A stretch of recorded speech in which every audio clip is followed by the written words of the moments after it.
Hi friends, thank you for watching. In today's video, I wanted to share 5 tips for the first-time traveler for Universal Orlando. So these are 5 tips that I felt would be helpful and something that we looked into the first time we visited Universal back in February of 2022. So my first tip is to buy tickets in advance. Typically when you go to most theme parks, if you buy it at the gate, you're gonna pay more than if you had bought it online or bought it in advance. So you can look for multi-day tickets or bundle deals. Universal always has some kind of offer going on. So typically when I am booking a vacation, I go in, I check the different weeks that we're looking at going, seeing where is the best price, and then go from there, seeing if there's any offers that we can use towards it. And you could also use a travel agent to help you get through all these details.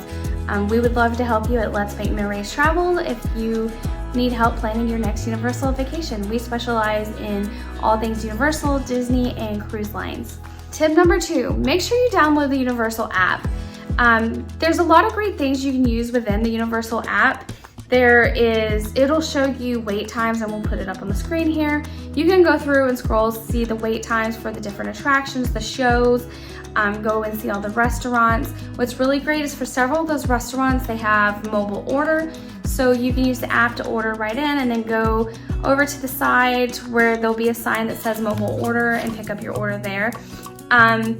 You see mobile order used a lot at Disney, but not so much at Universal, I feel. And it's really great because a lot of times I'm the only one in line, or there's not many people waiting for mobile order. So use mobile order if you can. They also will show you all the other restaurants that do not offer mobile order, even the sit down. You can make reservations.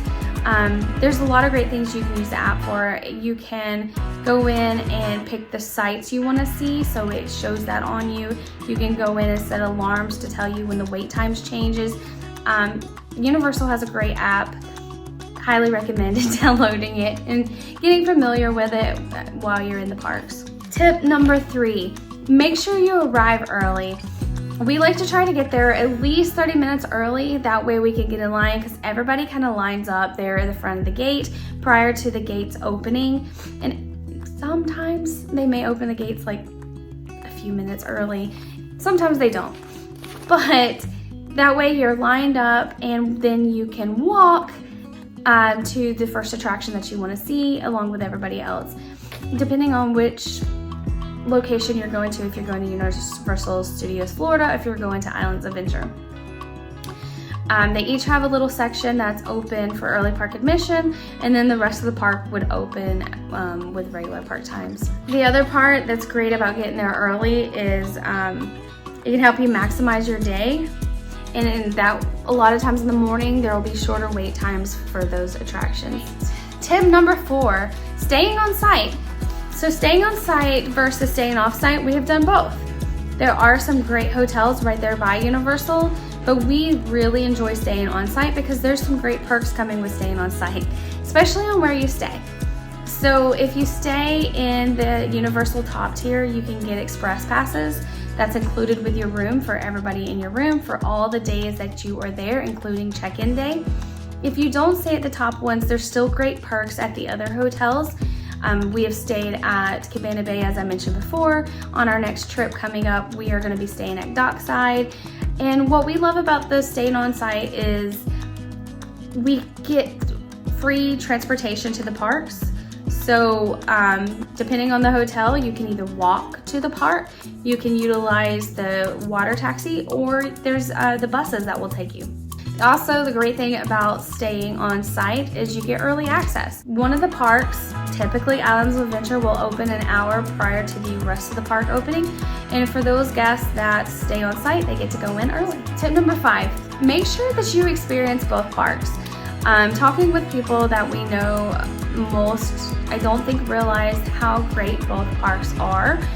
I've talked to people in the past, I'm like, oh, well, we might have went and done Islands of Adventures, or we did one of the parks, and there's such great attractions and shows and experiences at both parks that I really, truly, if you can take the time and can afford it, go to both parks.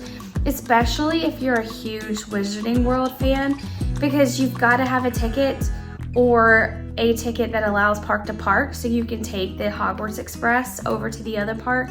And it's such a magical experience. We just truly love spending time in both parks. Over at Studios, they have the parades, they have the water show, they always have the tribute show depending on the season. And then Islands has some really amazing rides, especially if you're a roller coaster enthusiast. So I highly recommend on your next trip to make sure you have time to spend in both parks. Thank you for tuning in.